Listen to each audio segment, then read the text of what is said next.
What's going on, Jerome's? Hose. Merry Christmas, Happy Holidays, Happy New Year coming up, all that good stuff. It is Christmas Day. I've spent the morning picking up wrapping paper, filling out recycling, cutting up boxes. By the way, the real MVP of Christmas morning, box cutter. Really is. Yeah. As well as putting batteries and everything. It's not so much batteries anymore because I went overboard loading up on AA and AAA batteries, but everything now is just USB. So now we have to get like 16 more charging stations, and it's just like, yeah. Plus the kids are now of the age where they can put together their own Lego. So now I don't know what I'm supposed to do with my hands. I did get this from my son, big JJ McCarthy fan, or Anthony Carter. I don't know. But it's time for another Vikings Christmas dump. Oh, also, we read the 'Twas the Night Before Christmas last night. It was a good time. Maybe we should do that more. But Netflix right now is showing the NFL games. So they haven't had the crash like they had with the Mike Tyson, Jake Paul fight, which is good. And we haven't seen Mike Tyson's ass as of yet, although the Steelers are looking like ass. Thank you right now. Just handing it over to the Chiefs. It's just kind of ridiculous. Yeah. And it is Christmas. And I was going to say Merry Christmas, everyone, except for Packers and Lions fans. But nah, we can have peace today. Tomorrow, back to hatred. But so Dan Campbell, his wife, put this out. Matching Christmas sweaters. I don't know if that's Campbell's son or if that's Aiden Hutchinson, who's basically his son. Don't know. Also, I don't even know if this is AI. You can't really tell anymore unless someone has 6 fingers. Also, why is the son wearing the wedding ring on his right hand? So I'm trying to think this might be AI. Anyways, matching Christmas shirts. I have big, beautiful balls. Because, of course, Dan Campbell just goes for it on fourth down whenever he can. It's almost like he knows his punter has a contractual incentive for number of punts. And he's just like, F you. Don't know. But the more I want to dislike Dan Campbell, it's impossible. Although I think that there's going to be a fall off after he loses Ben Johnson next year. And all the scuttlebuzz's like, oh, Ben Johnson's interested in interviewing with the Bears. Why? He's waited for so long to have the perfect head coaching job. Not only he wants to get paid as well as have control and have good ownership. The Bears have none of those. But we'll see. Also, Pete Carroll. Interested in interviewing for the Bears job, which would kind of be great. That would be such a Bears hire, Pete. And also, it proves definitively that he was definitely just pushed out in Seattle last year.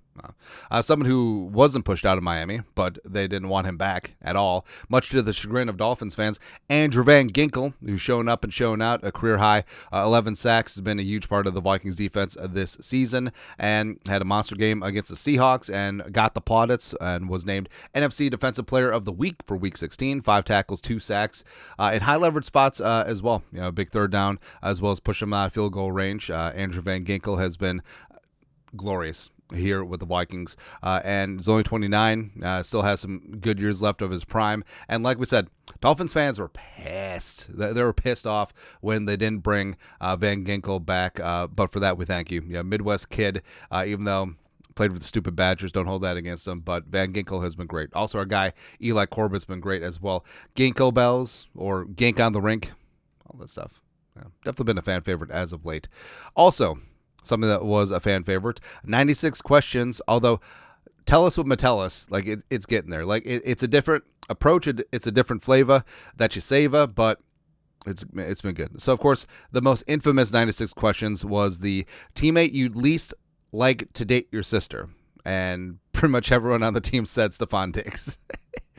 Almost like they didn't have to think about it too. So that, besides the Minneapolis Miracle, that's Stephon Diggs' legacy here with the Vikings.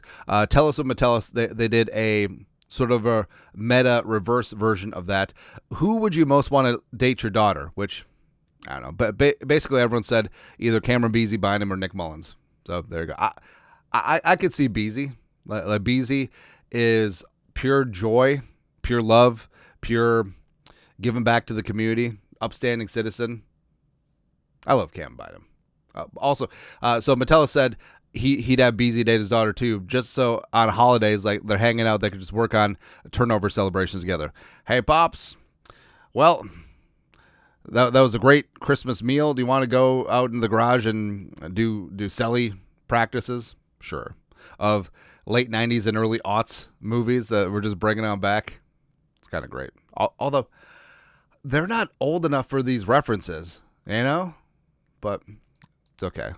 It's almost like they haven't made any good movies since the late aughts happens. Something also happens is Ivan Pace Jr. I love him. As Kevin O'Connell said earlier in the week, they activated him to return to practice, kicked off his 21-day practice window. Vikings will be added today, getting ready for the flexed late afternoon America's Game of the Week against the Greasy Grime Green Bay Packers. And having Pace back will be huge in the run game, as well as his coverage is great. Pass rushing ability is on point. And having Pace and Cashman healthy together, that's going to be absolutely monstrous for the Vikings. Also, in transactions news, the Vikings signed former 49ers cornerback Ambry Thomas to the practice squad. Ooh, another Michigan man. Nailed it. Thomas is 25 years young, 6 foot, $190. So he's got size and length on the outside. 2021 third-round pick out of Michigan former teammate with J.J. McCarthy for a season. And picked up by the Niners, spent 4 years there, sort of bounced around, was on the Colts practice squad earlier, and now the Vikings pick him up. I don't think this says a lot. I don't think that this is just an indictment on the Vikings cornerback depth at the moment. I think this is just more, you can never have enough good cornerbacks, and it's Kwesi improving every single spot on the roster, whether on the 53 or the practice squad. So I think it's a solid get for the Vikings at this moment in time. Also solid get, of course, slinging Sammy Darnold, a.k.a. America's quarterback. And it's funny because Geno with the Seahawks, Darnold with the Vikings on Sunday was the battle of the former Jets quarterback bus. Geno, second-round pick by the Jets back in the day, was failed, and then Sam Darnold came in. And they have had a redemption song type career arc in their respective spots, and it's great. I love your journey, bro. Geno showing respect to fellow quarterback Sam Darnold. That's true. And next up is going to be Zach Wilson. This Netflix is great. I mean, the stream is phenomenal. Plus, some of the shots look like they're done in like 16K. Like, so some of those camera angles are squeaky clean, man. But, I mean, Zach Wilson does have talent, except the Jets just sort of beat it out of him, even though he had more wins than Aaron Rodgers over the last 2 years. But it happens. But I love seeing. I always like Geno, coming out of West Virginia. He was a bit of a gunslinger. I mean, it was fantastic. And it was slinging Sammy Darnold. He's going to get paid, whether it's here or somewhere else. TBD. And also with McCarthy slinging Sammy. There we go. Nailed it. Vikes fan page. The Browns will undoubtedly explore current Vikings quarterback Sam Darnold if he hits the open market this offseason. Mary Kay Cabot wrote on Cleveland.com. Mary Kay's been around for she's been a mainstay in the Browns market for eons, because listening to a book about Belichick, and when he was in Cleveland, like one of the journalists who definitely held truth to power was Mary Kay Cabot, doing the damn thing. Love it.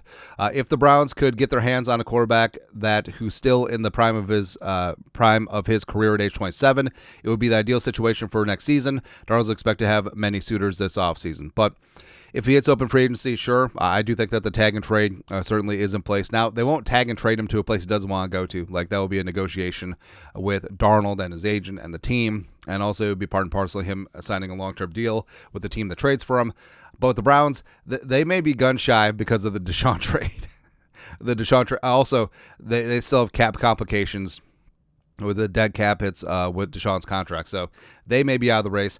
That would make this Cleveland would make more sense with Kirk Cousins, able to sign him to a league minimum deal after the Falcons inevitably cut him, or Rodgers if the Jets let him go. Like, that makes more sense there. But Darnold, I don't know. You want to go to Cleveland?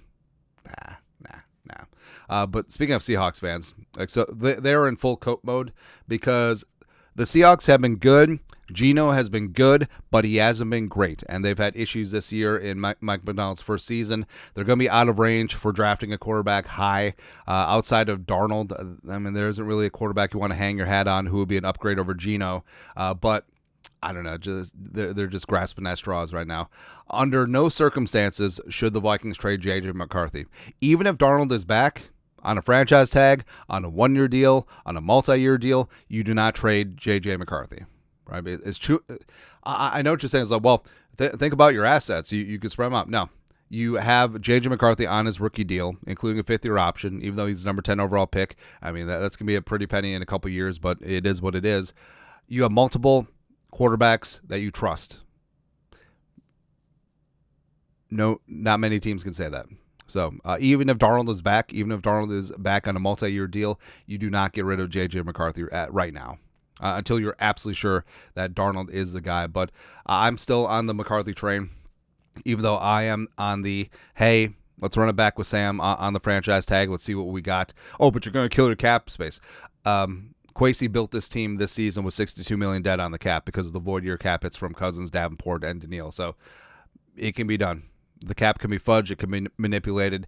And if Darnold is at his best, if he's a top 5 quarterback here now, it's worth exploring, even though I still firmly believe in the future of JJ. I understand that there's some questions, him coming back from the knee. One procedure, by the way, and then an injection.